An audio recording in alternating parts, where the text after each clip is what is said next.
Les secondes ne passent pas seulement, elles te coûtent. Chaque tic est une pièce qui ne revient jamais, et chaque jour où tu repousses ce que tu sais que tu dois faire est un paiement direct à une vie que tu ne veux pas. La plupart le savent, mais peu agissent. Non pas parce qu'ils n'ont pas de rêve, mais parce qu'ils n'ont pas de système. Et un rêve sans système est un bateau sans gouvernail. Il peut flotter, mais il n'arrivera jamais à bon port. Cette vidéo n'est pas un discours pour te motiver un moment. C'est une carte pour que, dans les 90 jours à venir, tu prennes le contrôle total de ta vie. Ici, tu ne trouveras pas de jolies phrases pour te motiver, tu trouveras un processus mental, émotionnel et pratique soutenu par les neurosciences, la philosophie stoïcienne et la stratégie quotidienne. Parce que si tu ne décides pas maintenant d'écrire ton destin, le bruit du monde le fera pour toi. Et quand cela arrivera, tu découvriras que tu n'as jamais joué ton propre jeu.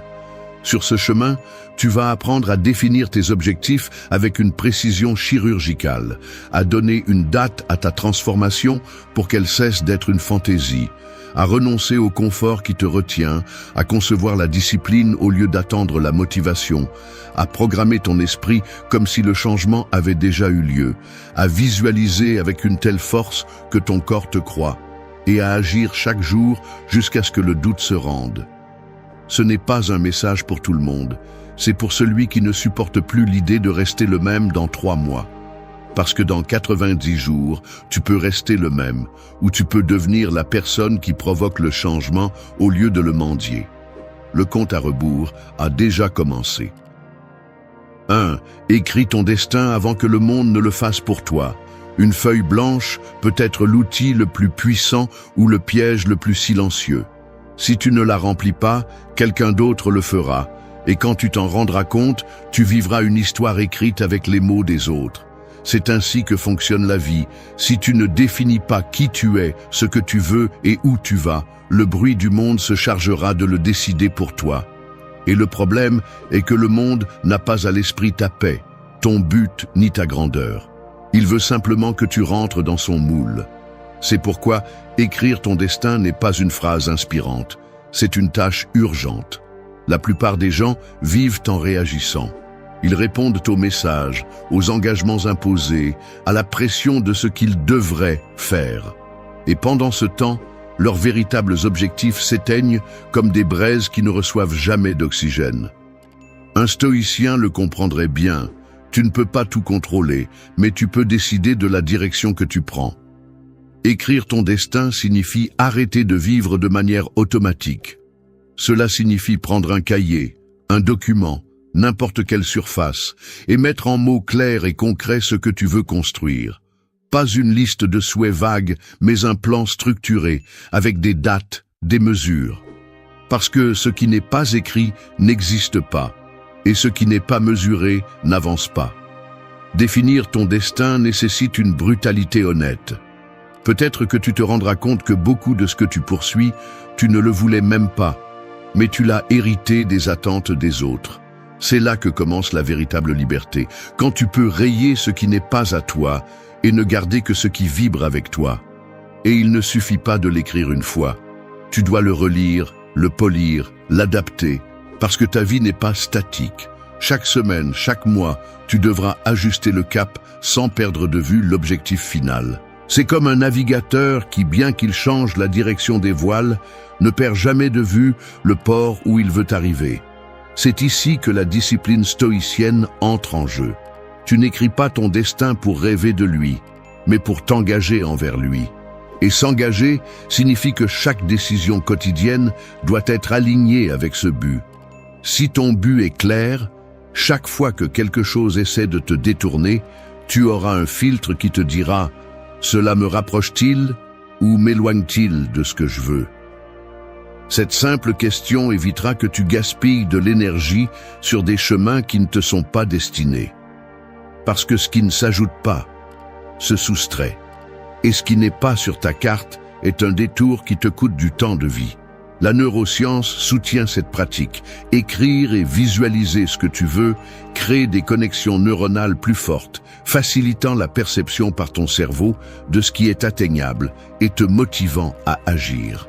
Lorsque tu définis ton destin et que tu le révises quotidiennement, ton esprit commence à travailler en arrière-plan, cherchant des opportunités et des solutions qui passaient auparavant inaperçues.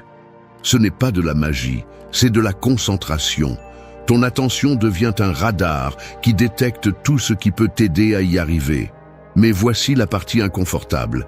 Écrire ton destin signifie aussi assumer la responsabilité totale. Tu ne peux pas blâmer le hasard, ton patron, ta famille ou la chance si tu n'y arrives pas. Si c'est écrit et que cela ne se réalise pas, tu devras regarder en toi et te demander ce que tu n'as pas fait ou ce que tu as mal fait.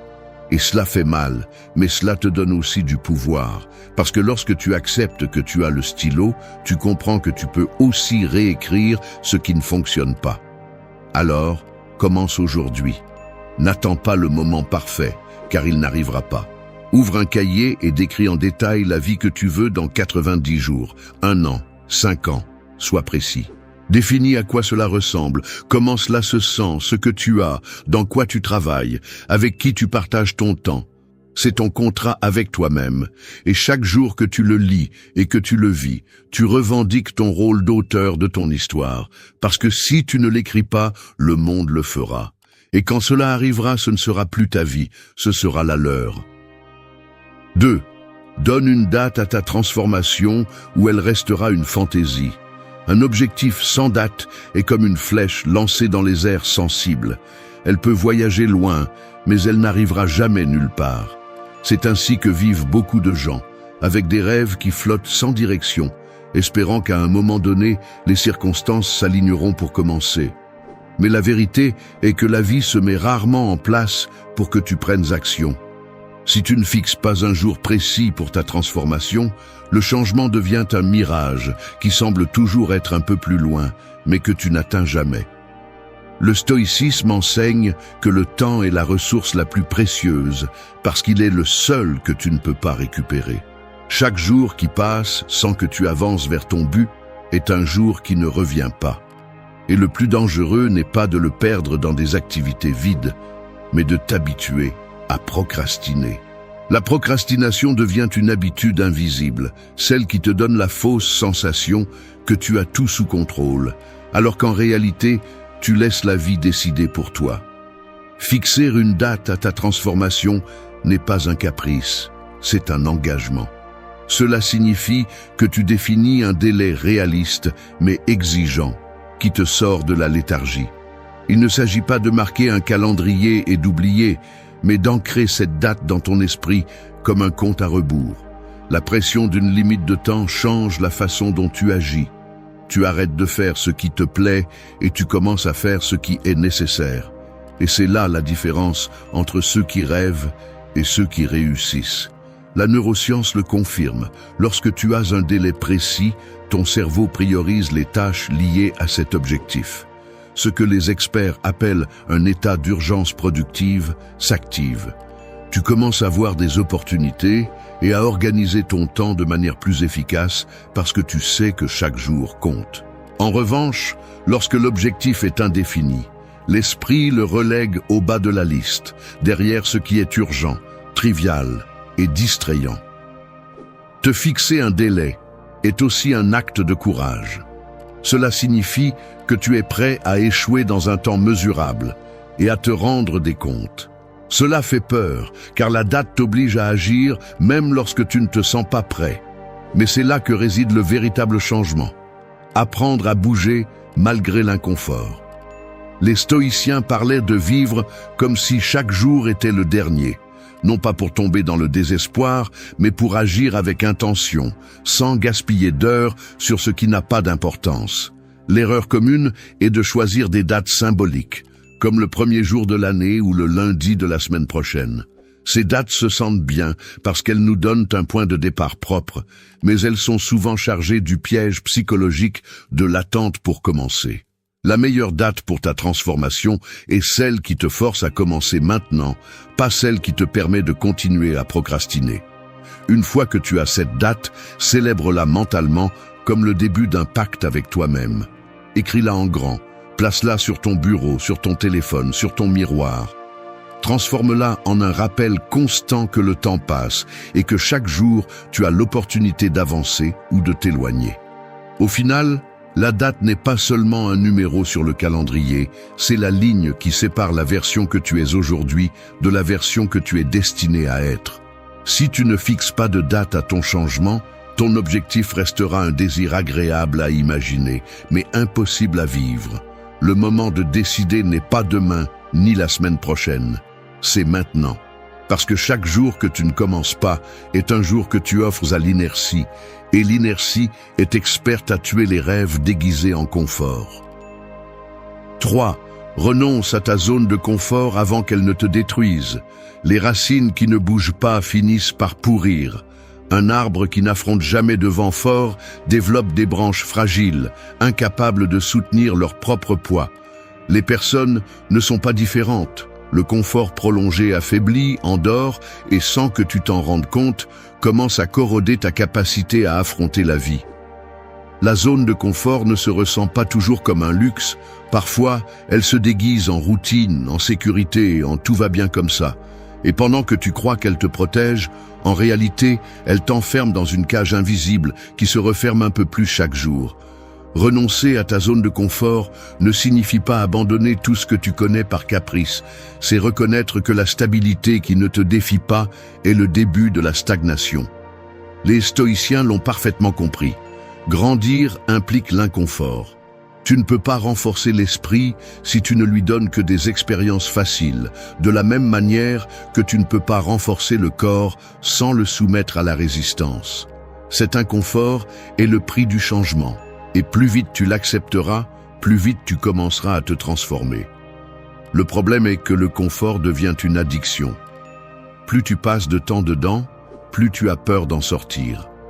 L'esprit commence à justifier son maintien avec des excuses qui semblent logiques. Ce n'est pas encore le moment. J'ai besoin de me préparer davantage. Peut-être le mois prochain. Mais la réalité est qu'il n'y a pas de moment parfait.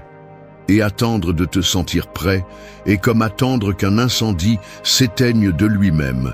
Tout ce que tu fais, c'est le laisser grandir. Sortir de ta zone de confort ne signifie pas te jeter dans le chaos sans direction. Cela signifie choisir des défis calculés qui t'obligent à t'élargir. Les neurosciences ont montré que lorsque tu fais face à l'inconnu, ton cerveau crée de nouvelles connexions, augmente sa plasticité et améliore sa capacité d'adaptation. Cela ne renforce pas seulement ton esprit, cela renforce aussi ta confiance, car tu commences à réaliser que tu peux faire plus que ce que tu pensais. L'approche stoïcienne est simple. Cherche le défi avant que le défi ne te trouve. Si tu t'exposes volontairement à l'inconfort, tu seras mieux préparé lorsque la vie t'y obligera. Pratiquer cette habitude peut être aussi simple que de changer ta routine quotidienne, d'apprendre quelque chose de nouveau qui t'intimide, de faire face à des conversations que tu as évitées ou de prendre des décisions qui t'éloignent de la facilité mais te rapprochent de ce que tu veux. Chacune de ces actions est un entraînement pour ton caractère. Ce qui détruit n'est pas le travail acharné, c'est la stagnation déguisée en paix. Il y a des personnes qui sont à l'aise depuis des années et qui ne se sont pas rendues compte que leur vie a rétréci. Leurs objectifs sont plus petits, leurs conversations plus vides, leur énergie plus basse. Non pas parce qu'ils n'ont pas de potentiel, mais parce qu'ils ont cessé de se pousser. Sortir de ce piège nécessite du courage, mais aussi de la clarté. Tu dois identifier exactement quelle partie de ta vie ne te défie plus et prendre la décision de les briser. Renoncer à ta zone de confort, c'est accepter que pour arriver à un nouvel endroit, tu devras laisser derrière toi le terrain connu. C'est un acte d'autorité qui sépare ceux qui vivent en réaction de ceux qui conçoivent leur vie. Si tu ne le fais pas par choix, la vie le fera pour toi, et quand cela arrivera, ce sera beaucoup plus dur. Alors n'attends pas que l'inconfort arrive sous forme de crise. Provoque-le toi-même, contrôle-le toi-même et utilise-le pour grandir. Parce que le confort peut sembler sûr aujourd'hui, mais si tu y restes trop longtemps, il deviendra ce qui te limite le plus demain. 4. Ne planifiez pas la motivation, concevez la discipline. Un feu allumé par accident s'éteint rapidement. Un feu allumé avec intention et soin peut rester allumé toute la nuit. La motivation est comme ce feu improvisé. Elle brûle fort un moment, mais disparaît dès que le vent change. La discipline, en revanche, est le feu que vous construisez pierre par pierre, que vous alimentez même si vous n'en avez pas envie, qui maintient la chaleur même dans la nuit la plus froide. Et si vous voulez vraiment transformer votre vie en 90 jours, vous ne pouvez pas dépendre d'étincelles émotionnelles, vous avez besoin d'une flamme constante qui ne dépend pas du climat. La motivation est séduisante parce qu'elle se sent bien. Elle arrive en force après avoir écouté un discours inspirant, lu un livre ou regardé une vidéo. Mais elle a un défaut. Elle dépend de l'humeur. Et l'humeur change. Ce qui hier vous excitait, aujourd'hui peut vous sembler un fardeau. Ce qui hier semblait facile, demain peut sembler impossible. Si votre progression est liée à vos sentiments, vos résultats seront instables, car les émotions ne suivent pas un calendrier. La discipline ne se demande pas si vous en avez envie. Elle vous rappelle simplement que ce que vous avez dit que vous feriez, vous le faites. C'est la mentalité stoïcienne. Agir pour ce qui est juste et nécessaire, pas pour ce qui est confortable ou agréable. La discipline est un contrat avec vous-même qui n'accepte pas d'excuses. C'est se lever pour suivre votre routine, même lorsque votre esprit vous dit de vous reposer. C'est continuer avec le plan même lorsque tout autour de vous semble vous inviter à vous distraire. Neuroscientifiquement, la discipline renforce les circuits de l'autocontrôle dans le cerveau. Chaque fois que vous choisissez de mener à bien une action, au lieu de céder à l'impulsion de la reporter, vous entraînez votre cortex préfrontal, la partie responsable de la prise de décision rationnelle. Avec le temps, ces décisions cessent de se sentir forcées et deviennent des habitudes automatiques. Ainsi, ce qui aujourd'hui nécessite un grand effort sera demain une partie naturelle de votre vie. Concevoir la discipline signifie créer un système si clair que même les jours difficiles, vous avez un plan à suivre. Cela implique de définir des horaires, des environnements et des méthodes qui facilitent l'action et réduisent la tentation d'abandonner. Un stoïcien n'attend pas que la volonté arrive, il la construit en petits actes quotidiens. Il peut commencer par se lever à la même heure, consacrer des minutes fixes à la lecture, entraîner le corps, écrire des objectifs et les revoir. Peu importe la simplicité apparente, ce qui compte, c'est la constance. L'erreur est de croire que la discipline signifie rigidité absolue. En réalité, la discipline bien conçue est flexible en stratégie, mais ferme en objectif. Si une méthode ne fonctionne pas, vous la changez, mais vous ne stoppez jamais la progression. La clé est de maintenir la direction, peu importe les ajustements que vous devez faire en cours de route. Cela ne vous maintient pas seulement productif, cela vous protège également de la frustration qui paralyse ceux qui dépendent de la motivation et non d'un plan. La motivation peut vous donner l'impulsion initiale, mais la discipline est celle qui vous mène jusqu'à la fin. Sans elle, chaque fois que l'enthousiasme baisse, vous tomberez dans des pauses qui se transforment en recul. Avec elle, même les jours gris comptent, parce que vous continuez à faire des pas vers votre objectif. Et quand vous regardez en arrière, vous ne voyez pas une chaîne de moments d'inspiration isolés, mais un chemin solide, construit avec des actions quotidiennes. C'est pourquoi ne planifiez pas la motivation, concevez la discipline. Construisez un système qui vous soutient les bons jours comme les mauvais, qui ne dépend pas de la façon dont vous vous êtes réveillé, mais de qui vous avez décidé d'être. Parce qu'à la fin, le succès n'est pas mesuré par la force avec laquelle vous commencez, mais par la constance avec laquelle vous terminez. 5. Programme ton esprit comme si tu avais déjà réussi. Un acteur n'attend pas d'être devant la caméra pour devenir son personnage. Il répète, parle, marche et pense comme lui, bien avant que l'enregistrement ne commence. Il vit ce rôle jusqu'à ce qu'il devienne naturel. C'est ainsi que tu dois travailler ton esprit si tu veux transformer ta vie. Non pas en attendant un jour pour te sentir comme la personne que tu veux être, mais en habitant cette version dès maintenant, jusqu'à ce qu'il n'y ait plus de différence entre ta vision et ta réalité. L'esprit, est une machine qui répond à ce que tu lui répètes, pas à ce que tu lui promets. Si chaque jour tu te dis que tu ne peux pas encore, que tu n'es pas encore assez ou qu'il reste encore beaucoup à faire, ton cerveau l'accepte comme un fait et agit en conséquence. En revanche, si tu le programmes avec des pensées, des images et des émotions de la personne que tu veux être, il commencera à chercher des moyens d'aligner ton comportement sur cette identité. Ce n'est pas un optimisme naïf, c'est une stratégie soutenue par la neuroscience. Le cerveau ne distingue pas vraiment entre ce que tu imagines intensément et ce que tu expérimentes dans la réalité. Lorsque tu visualises de manière détaillée, tu actives les mêmes zones cérébrales que tu utiliserais si tu vivais réellement cette expérience. C'est pourquoi les athlètes, les leaders et les artistes de haut niveau utilisent cette technique. Ils entraînent leur esprit pour que le succès ne soit pas quelque chose d'étrange quand il arrive, mais quelque chose de familier. Et le familier génère de la confiance, et la confiance stimule l'action. Le stoïcisme enseigne que notre perception crée notre monde. Si tu te vois comme quelqu'un de faible, tu agiras comme quelqu'un de faible. Si tu te vois comme quelqu'un de capable, tu chercheras à le prouver par tes actes. Programmer ton esprit comme si tu avais déjà atteint ton objectif, c'est rompre avec l'identité qui te retient dans le passé. Cela signifie que, au lieu de dire « je veux être discipliné », tu dis « je suis discipliné » et ensuite tu agis pour le soutenir. L'affirmation n'est pas un mensonge, c'est un ordre à ton subconscient pour qu'il se comporte selon cette image. Mais cela ne fonctionne pas avec des répétitions mécaniques. Il ne suffit pas de le dire sans le ressentir. Tu dois le lier à une émotion intense, car l'émotion est la colle qui fixe les idées dans ton esprit. Si tu visualises tes objectifs avec froideur, ils resteront comme des idées lâches.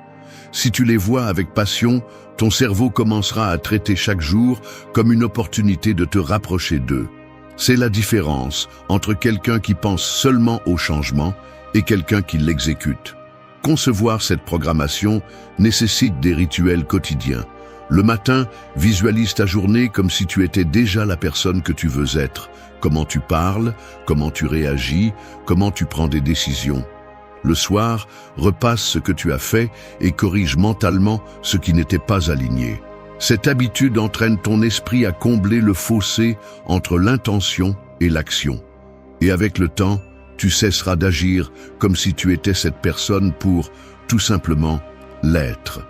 Le danger de ne pas le faire est que ton esprit continuera à être programmé avec les anciennes versions de toi-même, celles qui procrastinent, celle qui doute, celle qui se contente. Cette identité obsolète te tirera en arrière chaque fois que tu essaieras d'avancer, parce que c'est ce que ton cerveau connaît. La réécrire est une décision consciente et répétée, et chaque jour que tu la repousses, tu renforces l'ancien programme. C'est pourquoi, dès maintenant, commence à vivre comme si tu avais déjà accompli ce que tu cherches. N'attends pas la validation externe pour te sentir capable. Fais en sorte que ton esprit l'assume d'abord et ta réalité se mettra à jour.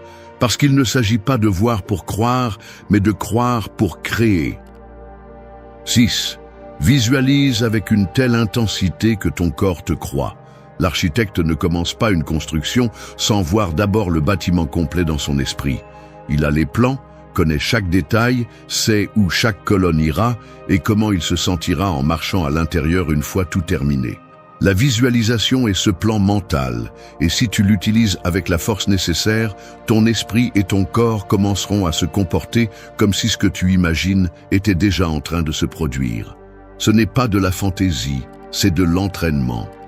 La plupart des gens visualisent de manière superficielle, comme s'il s'agissait d'un rêve agréable pour passer le temps. Ils s'imaginent accomplir quelque chose, mais ils le font rapidement, sans détail, sans émotion. Cette image faible ne génère pas de changement parce que le cerveau ne la reconnaît pas comme importante. En revanche, lorsque tu visualises avec intensité, tu actives les mêmes zones cérébrales qui s'allument lorsque tu le vis dans la réalité. Les neurosciences le prouvent. L'esprit ne fait pas la différence entre une expérience réelle et une expérience imaginée avec suffisamment de détails et d'émotions. Les stoïciens savaient que l'esprit devait être entraîné pour résister à ce qui viendra et pour projeter ce que l'on veut atteindre. Épictète disait que nous devons d'abord imaginer ce que nous voulons être avant d'agir. Cette vision claire devient un guide qui oriente chaque décision quotidienne. Si tu veux de la force, tu dois te voir agir avec force. Si tu veux du succès, tu dois te voir résoudre comme quelqu'un qui l'a déjà. Le but est que ton corps et tes réactions automatiques s'alignent avec cette image. La clé est de ne pas seulement voir le résultat final, mais de le ressentir. Si tu visualises un accomplissement, écoute le son de l'endroit, ressens la texture de ce que tu touches, perçois l'odeur de l'environnement. Implique tous tes sens. Cela augmente l'intensité émotionnelle et indique à ton cerveau que cette expérience est pertinente, ce qui active la motivation et la préparation physique pour l'atteindre. Visualiser avec force ne signifie pas rester immobile à rêver. Cela signifie utiliser cette image comme carburant pour agir. Si chaque jour, tu consacres des minutes à te plonger dans cette version de toi-même, ton esprit commencera à chercher, de manière consciente et inconsciente, des opportunités pour la réaliser. Tu remarqueras des changements dans ta posture, dans ta façon de parler, dans les décisions que tu prends. Et ces micro-actions, répétées, te rapprocheront plus que n'importe quel élan isolé de motivation. Un exemple clair se trouve dans le sport de haut niveau. Les athlètes olympiques entraînent mentalement leur routine encore et encore avant de les exécuter physiquement. En le faisant, leur corps sait déjà quoi faire quand vient le moment, parce que l'esprit a enregistré chaque étape. Dans la vie quotidienne, cela fonctionne de la même manière. Si tu t'entraînes à te visualiser résolvant des problèmes avec calme, prenant des décisions avec fermeté et agissant avec assurance, lorsque la situation réelle se présente, tu réagiras automatiquement. L'erreur de beaucoup est de penser que cela consiste simplement à penser positivement. Ce n'est pas le cas. C'est un exercice conscient, répétitif et mesurable. Ne t'assois pas à imaginer que tout ira bien par magie. Visualise l'effort, le travail, les obstacles et comment tu les surmontes. Rends-le si réel que ton esprit n'aura pas d'autre choix que de le croire et ton corps que de l'exécuter. L'intensité avec laquelle tu visualises marquera la force de ton avancement. Si tu le fais faiblement, ce sera une distraction. Si tu le fais avec puissance, ce sera une instruction. Et quand l'esprit reçoit une instruction claire, le corps la suit. Alors ne te contente pas de regarder ce que tu veux de loin. Vis-le avant de l'avoir. Si tu réussis à faire croire à ton corps, le reste du monde n'aura pas d'autre choix que de te suivre. 7. Celui qui agit quotidiennement cesse de douter. La terre ne devient pas fertile en y pensant. Elle devient fertile lorsqu'on la travaille jour après jour, lorsqu'on la laboure, qu'on y sème et qu'on en prend soin même les jours où le ciel menace de tempête. C'est ainsi que fonctionne la confiance. Elle n'apparaît pas par inspiration, mais par répétition. Le doute, en revanche, est comme une mauvaise herbe. Il pousse rapidement si on ne l'arrache pas par une action constante. Et si tu ne bouges pas, il s'étend jusqu'à étouffer toute tentative de progression. L'insécurité vit dans l'espace que tu laisses entre ce que tu dis que tu vas faire et ce que tu fais réellement. Plus cet espace s'agrandit, plus tu donnes de la force au doute. Les stoïciens le savaient, ce n'est pas la pensée qui définit ton caractère, mais l'action soutenue. Marco Aurelio écrivait sur l'importance de s'occuper de la tâche que tu as devant toi sans te perdre en suppositions.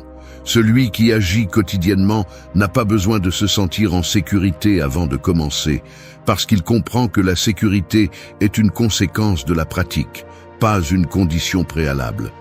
La science du comportement confirme cette logique. Chaque fois que tu agis, tu renforces les voies neuronales qui facilitent ce même comportement à l'avenir. Ce qui au début nécessite de la volonté et de l'effort, avec la répétition devient automatique.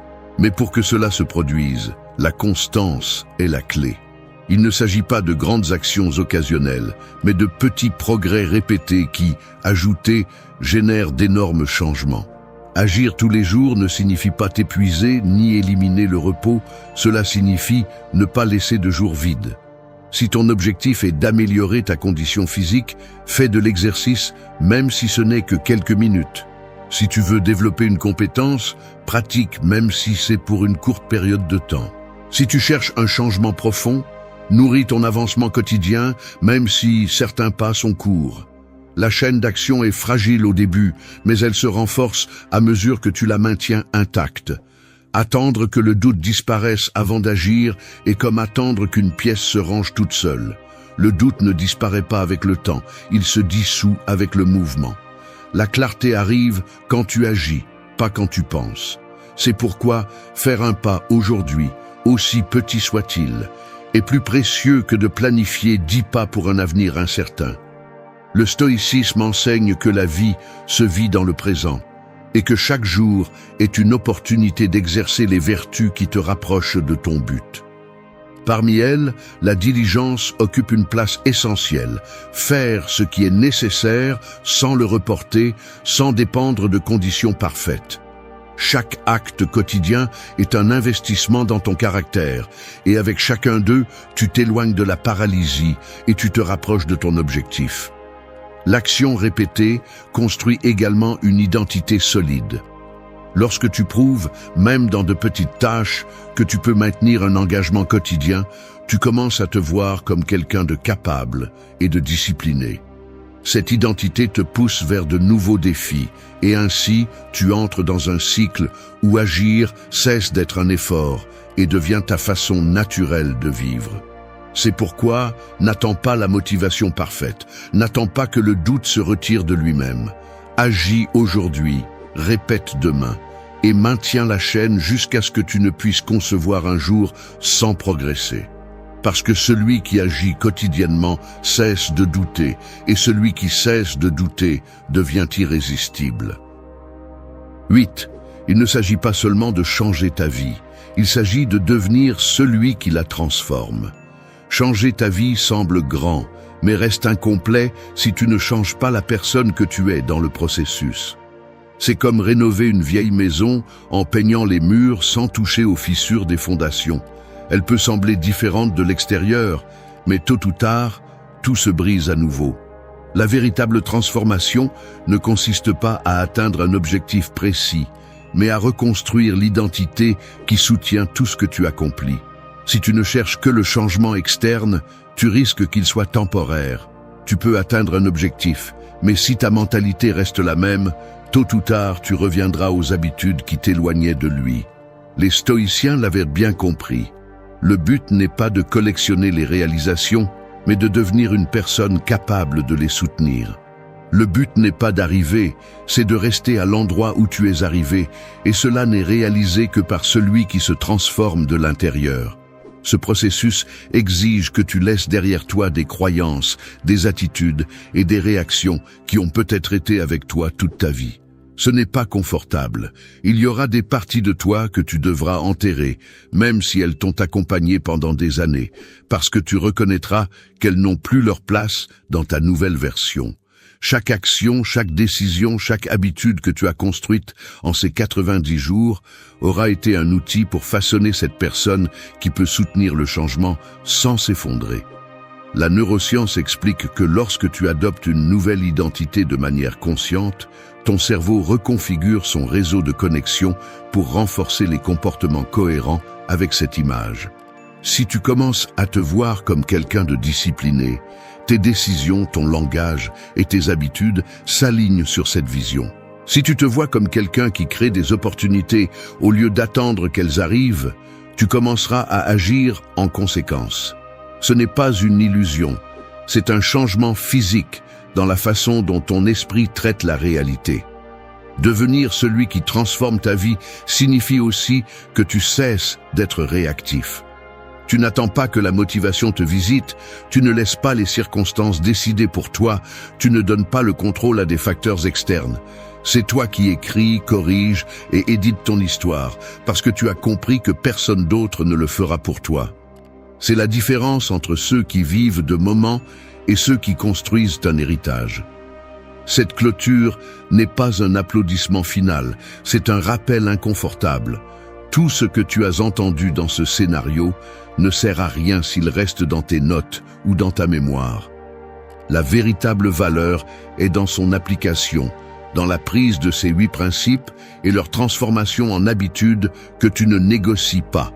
Peu importe si le monde ne le remarque pas aujourd'hui. Ce qui compte, c'est que, lorsque tu regarderas en arrière après ces 90 jours, tu reconnaîtras que tu n'as pas seulement atteint des objectifs, mais que tu es devenu le genre de personne qui ne peut plus imaginer vivre comme avant. Parce que transformer ta vie est une réalisation. Mais devenir celui qui la transforme, c'est la liberté. Et cette liberté commence maintenant, avec le prochain pas que tu décides de faire. Merci d'être resté jusqu'à la fin de la vidéo. Si vous avez tout vu, commentez « Je suis stoïcien » comme notre signe secret, indiquant que vous êtes un véritable apprenant du stoïcisme. N'oubliez pas de vous abonner et de liker la vidéo si elle vous a plu. Rendez-vous dans la prochaine vidéo et rappelez-vous, continuez à cultiver votre esprit stoïque. Forget the green light, it almost never appears. You're driving on a chaotic street, horns honking, rain, people crossing without looking. If you wait for everything to settle down before you move forward, you'll get stuck in line. Reality is harsh. Either you decide to move amidst the noise, or the noise decides for you. Happiness is not a prize that you're given to have for a long time. It's a daily practice. Inner peace doesn't come when the world falls silent. It comes when you learn not to obey every impulse. Mental strength can't be preached, it can be practiced, especially when you don't feel like it. And yes, motivation often comes late. That's why action comes first. Your focus is a weapon.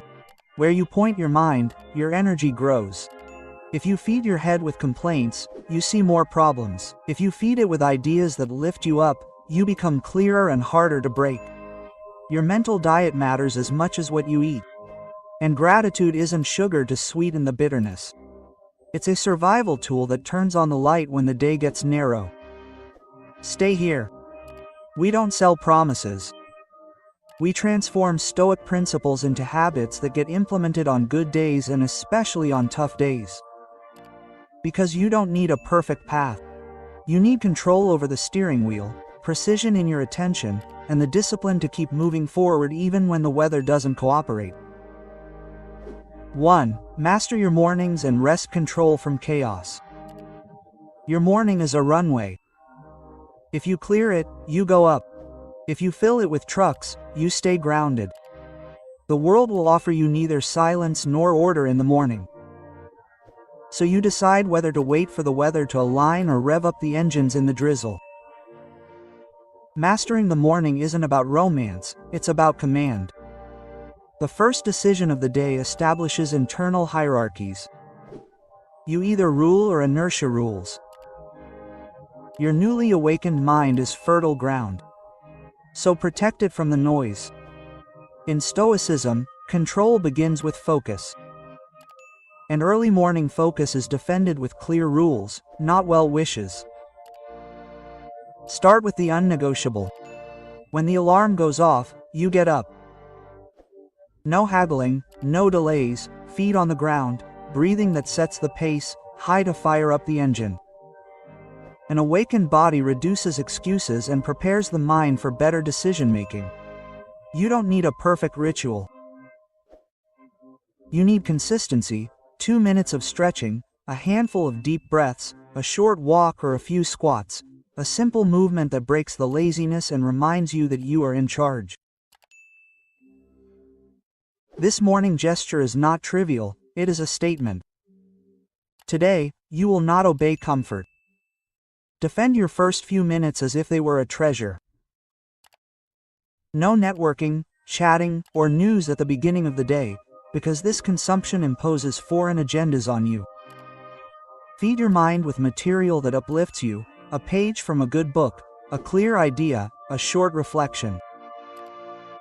Then define the essential. Write 3 lines of direction. Choose a high-impact task and complete it without interruption. Don't fill the agenda with productive noise. Choose with precision. Finishing something important early creates attraction, self-esteem, and internal order. Those who take a decisive step early rarely continue the day. They draw it to them. Gratitude here is not an ornament, it is a mental survival strategy. Write down 2 things you are grateful for and connect with a reason to persist. It doesn't soften reality, it illuminates it. The grateful mind reduces threat bias and opens up space for calm decision-making. From this foundation, apply the dichotomy of control. You don't choose traffic, the weather, or other people's moods. You choose your attitude, your internal language, and the quality of your first actions. Peace doesn't come when everything outside is silent. It comes when there's a direction inside that doesn't negotiate with every stimulus. When motivation doesn't arrive, keep going anyway. Action creates momentum, and momentum creates motivation, not the other way around. If you fail one day, correct it without drama. Start again the next minute, not Monday. Adjust without punishing yourself. Less reading time if you're late, a short version of the exercise if you're right. But do something. Discipline isn't rigidity, it's continuity.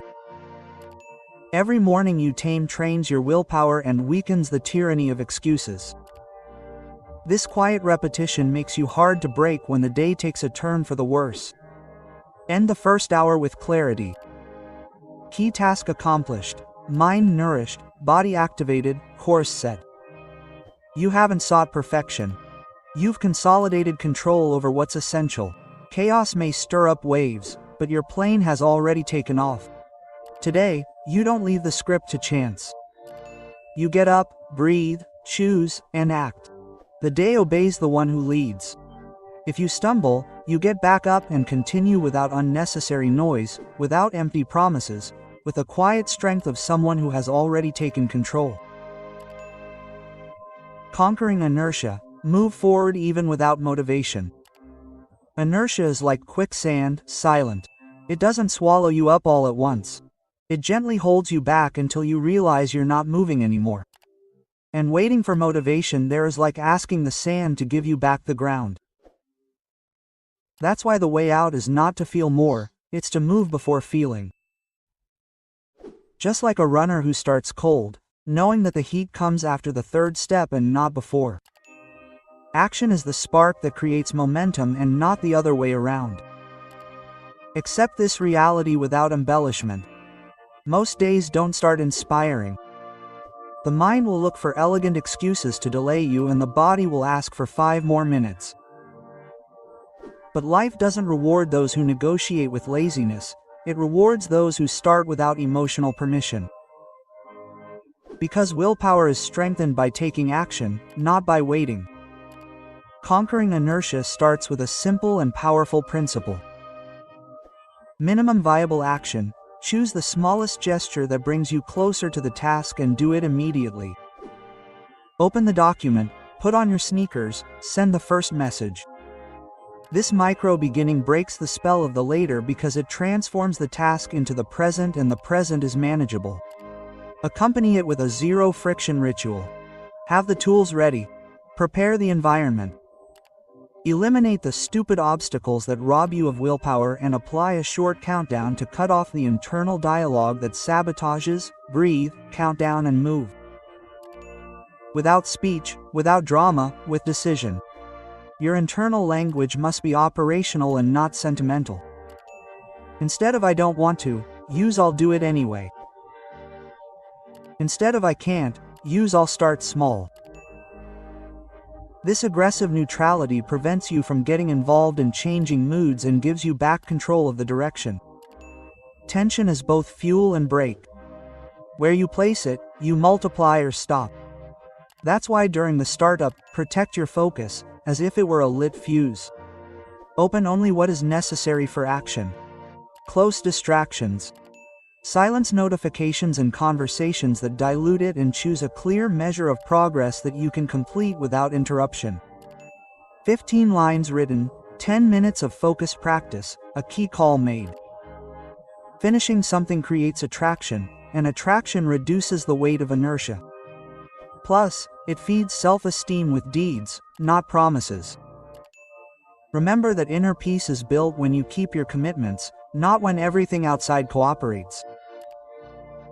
If emotional resistance arises, breathe it in without interpreting it, don't turn it into an identity. Name it as a passing sensation and return to movement. And when your mind wants to dramatize the effort, gratitude is not sugar to sweeten the appearance.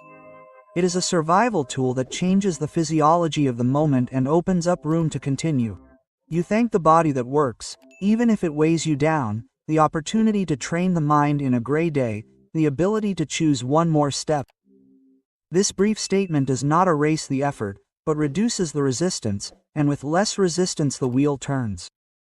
Also, maintain a flexible continuity rule if the day hits you. Reduce the dose but don't break the chain. 5 minutes is worth more than 0 and preserves the identity of the one who moves even without wanting to. And if you fall, you get up without drama, you start again at the next block. You correct the plan, you adjust the environment and you continue. Discipline is not rigidity but consistency applied with precision. Conquering inertia means refusing to live according to the emotional climate of the moment and choosing to live according to your direction.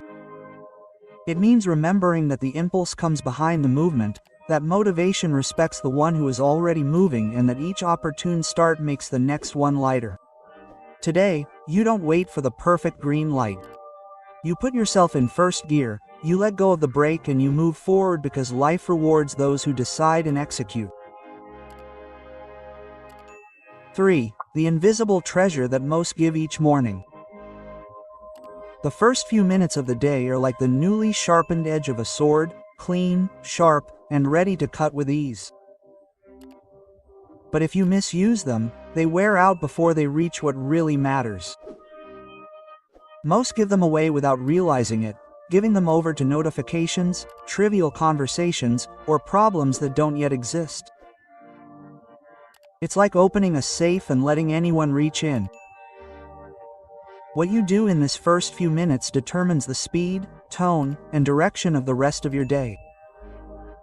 And those who don't protect them are living in reactive mode, putting out other people's fires and forgetting to light their own.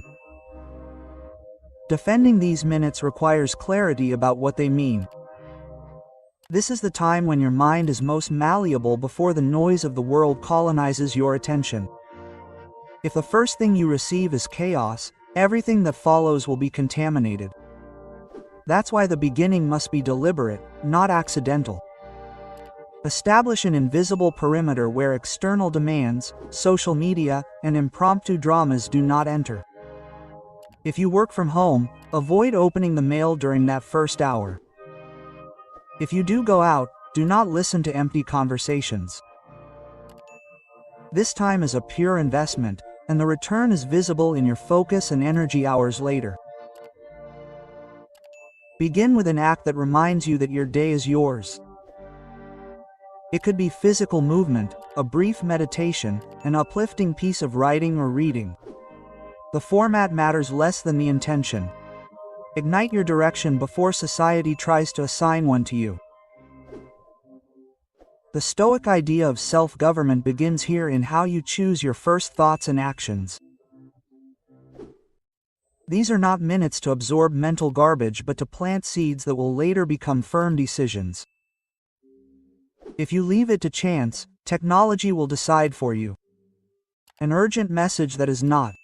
A news story designed to disrupt your state. A social network that drains 10 minutes without giving you anything in return. That's why your phone and screens have to wait. And if you have to use them, whether it's for something that strengthens your mantle, a thank you note, an idea that you're recording, a quick learning experience. Remember that at this point, your energy is like water in a small container. A small leak already reduces the flow for the rest of the day. A useful habit is to plan the first hour the night before. Leave what you're going to use in plain sight. The book open, the notebook ready, the workout clothes prepared. In this way, you reduce friction and take action without giving your mind room to negotiate. This detail increases the likelihood that you'll accomplish something because discipline relies more on structure than on brute force of will. It's also essential to understand that protecting your first few minutes doesn't mean living in isolation, but rather shielding the base so that you can then better respond to what comes your way. Those who start with their own direction have more emotional control when the unexpected happens because they have already secured at least one block of personal progress. And that's where gratitude comes in as an anchor. Before diving into tasks, acknowledge 3 things you are grateful for. Not as a superficial gesture, but as a reminder that there are more than problems in your reality. This small mental adjustment reduces anxiety and opens the door to more rational decisions. Defending your first few minutes is an act of respect for yourself. It's telling the world, first I align, then I respond. And no matter how complicated the day gets later, because you've already taken control of the most strategic part, do it every day and you'll notice that the rest of your time becomes better organized without too much effort. Lose that space and you'll live in constant reaction. Protect it as if it were truly your treasure because without those minutes, everything else is more vulnerable to chaos. 4. Close the door on the uncontrollable and direct your energy. Think of an archer surrounded by noise, shouting, and distraction. He cannot command silence. He cannot extinguish the wind. But despite everything, he adjusts his posture, fixes his gaze, and shoots at the target. This is what it means to live with control in a world that never stops moving. You cannot make everything align in your favor, but you can decide where you place your strength, attention, and time. Those who do not understand this quickly become exhausted trying to fix what is not in their control and neglect what they can change. Closing the door on the uncontrollable is not ignoring reality. It is protecting your most valuable terrain, your mental energy. Every time you react impulsively to something that is beyond your control, it is as if you are leaving a leak in your reservoir of strength. Useless arguments, extraneous criticism, unforeseen events that you can't avoid. They all demand a share of your attention, and if you give it to everyone, you'll have nothing left for what matters. The key is to filter. Ask yourself in any situation, does it depend on me? If the answer is no, your job is not to control it, but to decide how you're going to move forward. Despite this, it's the difference between living like a leaf blown by the wind or like a captain adjusting the sails to move forward even with the storm overhead.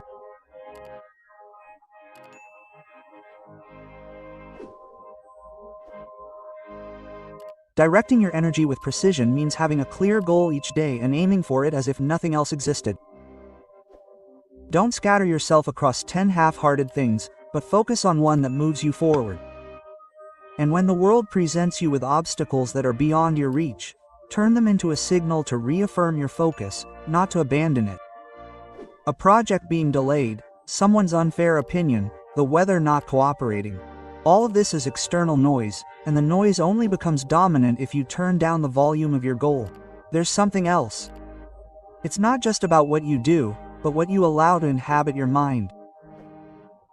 There are issues that deserve your attention and others that are just worth noting down to revisit later.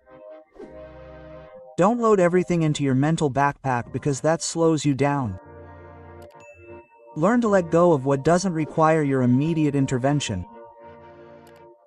This cleared mental space is what will allow you to act with more intelligence and less wear and tear. Gratitude is your strategic ally here. When something gets out of your control, instead of fighting with reality, remind yourself of what's okay, what's always in your favor.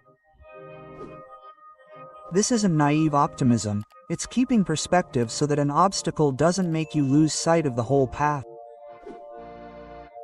Ultimately, closing the door to the uncontrollable is not about building walls. It is about consciously choosing where your energy enters and where it flows. When you learn to do this, the world remains unpredictable, but you cease to be fragile in its presence. The wind does not abate, but your precision becomes impeccable. And with this precision, You advance tirelessly into battles you were never going to win, reserving all your strength for the one that truly matters.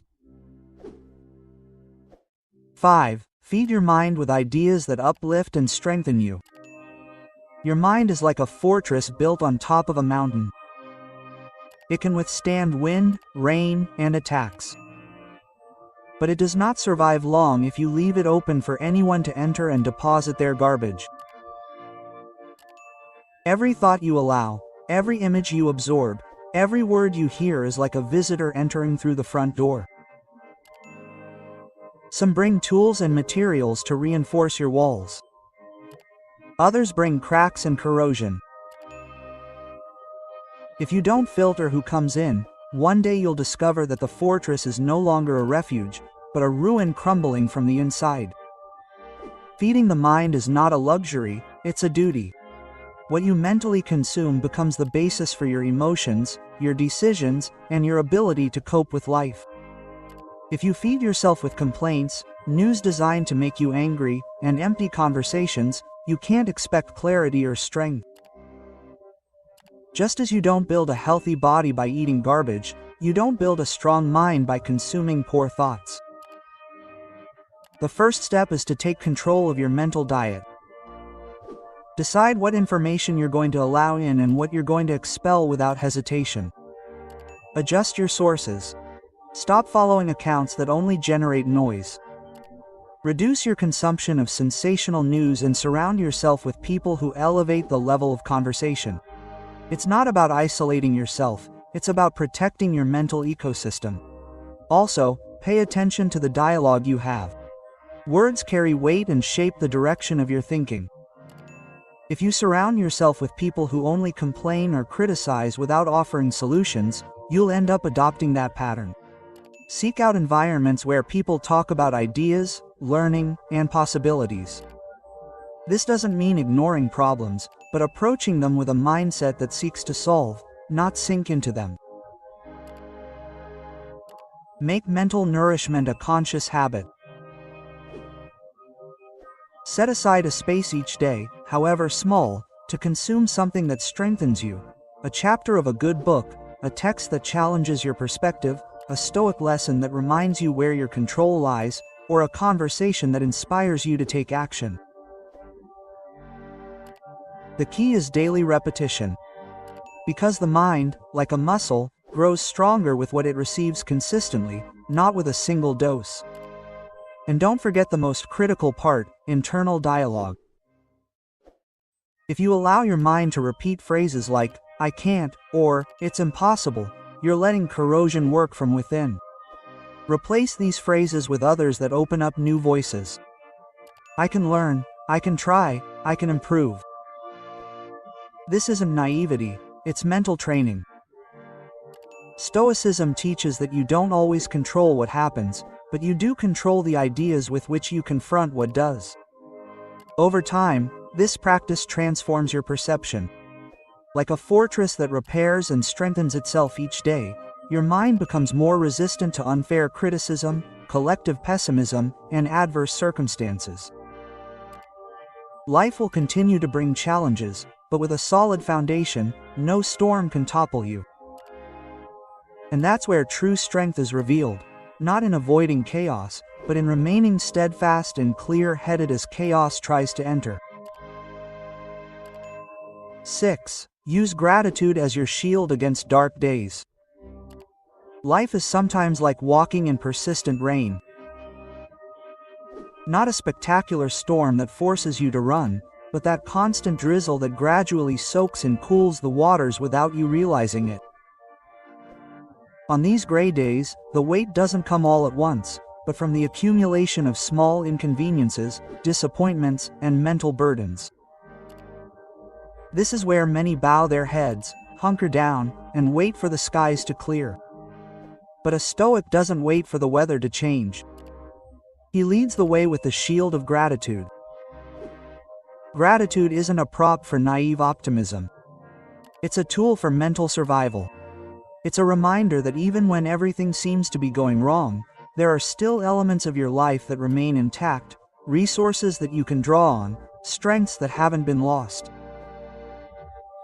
The problem is that in these dark days, the mind tends to focus only on what is missing or what has gone wrong, as if it were carrying a beacon that illuminates only disaster.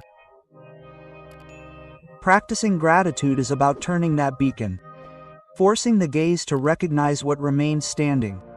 This does not mean ignoring difficulties. A warrior knows that there are arrows flying, but he knows that focusing only on them paralyzes him. By giving thanks, you are not pretending that everything is fine, but you are placing yourself in a more stable position to resist and fight back. It is a shift in posture from passive victim to strategist who uses what he has to his advantage. Gratitude can start with the simplest. A body that still responds, a mind capable of learning, a person who supports a skill you possess. In daily practice, this translates into taking a moment, even in the midst of chaos, and mentally naming 3 things for which you can be grateful. Not to write a nice list, but to cut the chain of negative thoughts that tends to pull you toward despair. Stoicism teaches that you do not always control events, but rather your interpretation of them. And gratitude is one of the most powerful interpretations for neutralizing the weight of the inevitable. Giving thanks is not conformity, it is a strategy. It reminds you that there is still a solid foundation on which you can build.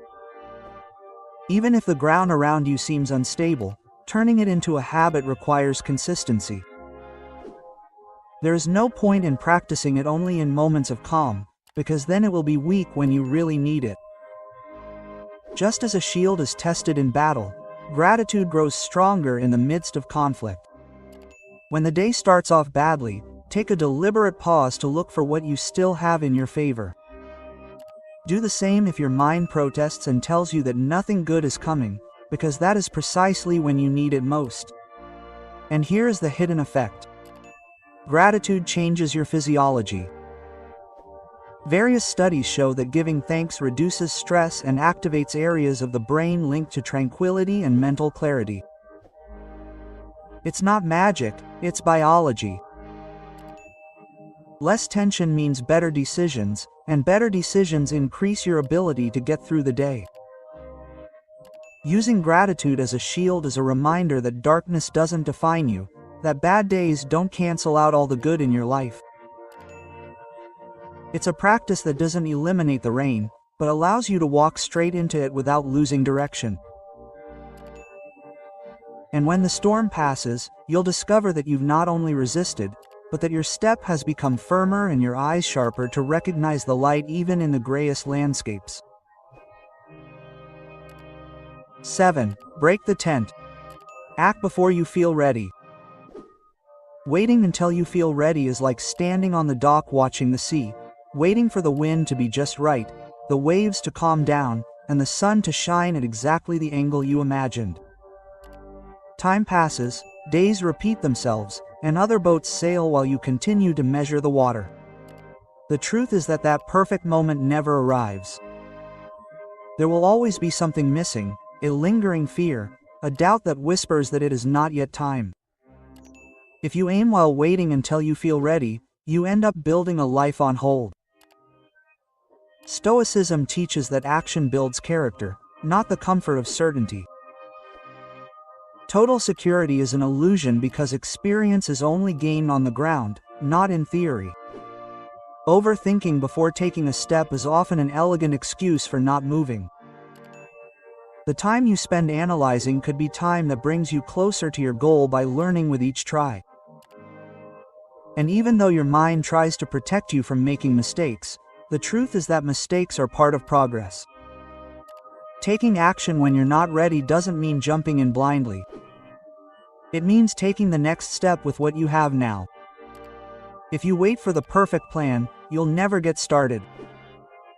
If you start with what you have to offer, you can improve as you go. Action creates momentum, and momentum creates real learning. Every time you take action, even when you're not sure, you're training your ability to adapt. And adapting is more valuable than having all the answers before you start. To break the tent, scale back your first move. If your goal seems huge, Break it down into steps so small you can't refuse to take them. You don't have to run a marathon on your first day, just go out for a walk. You don't have to write an entire book, just one page. This approach eliminates the mental paralysis that occurs when you see the goal as an impossible mountain. Step by step, the mountain stops being intimidating and starts to feel like conquered terrain. It's also important to understand that fear doesn't go away by standing still. Fear thrives on inaction. When you take action, even when you're nervous, fear loses its power because your attention is focused on the movement, not the threat. And every action, no matter how small, reinforces your identity as a person who moves, who doesn't need any guarantees to move forward. In this process, discipline is more reliable than motivation. Motivation is fickle. It changes with the weather, your mood, or a news story you read. Discipline is the decision to do what you said you were going to do, even when you don't feel like it. And as you practice it, you'll start to notice that moments of inspiration come more often because you're in constant motion. A key detail is to surround yourself with environments that foster action. If everything around you is a reminder of what's missing, it'll be easier to procrastinate. Change the scenery. Tools ready, a clear space, people pushing forward. The environment isn't everything, but it can be the initial nudge that cuts the tent. Breaking the tent is an act of rebellion against that inner path that wants total security. It's telling it that perfection isn't the condition for getting started but the result of continuing to try. Life doesn't reward those who have the most plans. It rewards those who dare to move before everything is aligned. Because the real journey begins when you decide to set sail, even if it's not calm. And every time you do, you discover that the preparation you were looking for was waiting for you along the way, not on the dock. 8. Make your attention a weapon and direct it solely toward your growth. Attention is like a spotlight on a dark stage. Where you direct it, everything takes shape and color. What remains outside the spotlight fades away. The problem is that most people leave that spotlight in the hands of others. The news dictates everything to watch. Social media dictates how to feel, and empty conversations steal hours that never come back. If you want to grow, you can't afford to let your attention be a free resource for everyone. You have to wield it like a weapon and direct it precisely toward what motivates you. Every minute you invest in something that doesn't add value is a minute you don't spend on something that could transform you. This doesn't mean living in a rigid, obsessive state, but developing a filter that allows you to firmly decide where you give your mental energy. Ask yourself every day, does what I see, hear, or think bring me closer to or further from the person I want to be? If the answer is that it doesn't add value, let it go without excuses or unnecessary explanations. Stoicism teaches that true control begins with mastery of the mind. And this mastery translates into knowing that not everything deserves your attention, even if it claims to be urgent. A negative comment, an extraneous drama, or a painful memory can trap you if you don't recognize when you're giving your attention to what you can't change. Every time you choose to pull it away from there and direct it towards something constructive, you're training your ability to stand firm, even when chaos knocks at your door. Focused attention on your growth means prioritizing what strengthens you, learning, creating, taking care of your body, improving your skills, and nurturing relationships that add value. It's not just about producing more, but producing better with a clear purpose behind your actions. This creates a cumulative effect. The more time and energy you devote to what matters, the more you'll notice how your life begins to turn in the direction you've chosen. Remember, your mind follows the direction you give it, and over time, that direction becomes a destination. If you direct your attention to what drains you, you will live tired and directionless. If you direct it to what uplifts you, you will become more resilient, clearer, and harder to distract. This is where all the lessons in this video connect. It's not about waiting for life to make things easy for you, but about training yourself so that even on the tough days, you stay in control of the helm. Mastering your mornings, overcoming inertia, protecting your first few minutes, shutting out the uncontrollable, nourishing your mind, wielding gratitude, acting before you feel ready, and using your attention as a weapon are not isolated pieces of advice. They are pieces of a single strategy, taking absolute control of what is in your control. If you apply this, you won't have to wait for perfect circumstances to feel happiness, peace, and mental strength. You will create them yourself with habits and conscious decisions. And while others are still waiting for the right moment, you will already be moving forward. The day you understand that life does not reward those who know the most, but those who best manage what they have, you will have crossed the line that separates those who react from those who build. Because true power is not in what happens on the outside, but in what you choose to do with what happens on the inside. Thank you for staying until the end of the video. If you watched it all, comment "I am a Stoic" as our secret sign that you are a true learner of Stoicism. Don't forget to subscribe and like the video if you enjoyed it. See you in the next video, and remember, keep cultivating your Stoic spirit.